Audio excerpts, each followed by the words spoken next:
मानव सम्बन्धलाई केवल प्रेमको भावनाले मात्र सहज र प्राकृतिक बनाउन सक्दो रहेनछ कि क्या हो। प्रेम नभएको सम्बन्धको मलाई जीवनमा अनुभव भएन। त्यसो हुनाले त्यस्तो प्रेमविहीन जीवनको कुरामा म केही भन्न सक्दिनँ। तर यस कुराको त मलाई अनुभव भयो कि प्रेम यथेष्ट हुँदैन। प्रेमको अपर्याप्ततालाई म राम्ररी बुझ्न थालिरहेको छु। यसको खोक्रोपन 45 वर्षको उमेरको मेरो अनुभवको सार यही हो। एउटा उदासीपनले मलाई घेर्छ जब म सोच्छु कि जीवन पर्यन्त प्रेम दिएर र स्वयं पनि प्रेमलाई पाएर मैले अन्तमा पाएको तत्त्व हो खोक्रोपन।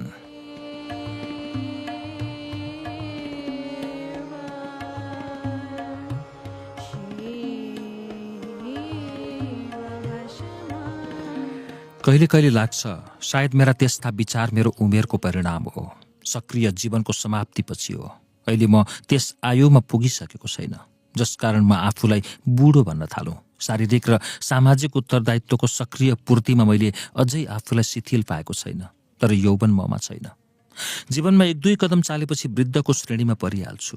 त्यसो हुनाले होला मेरो उमेरको परिणाम कि उदासीले मन सधैँ ढाकिया हुन्छ, या दोस्रो बिहाको परिणाम हो मेरो मनको उदासी मेरो छिप्पिएको उमेरको कुरालाई त्यसैले बारम्बार सम्झाइरहन्छ।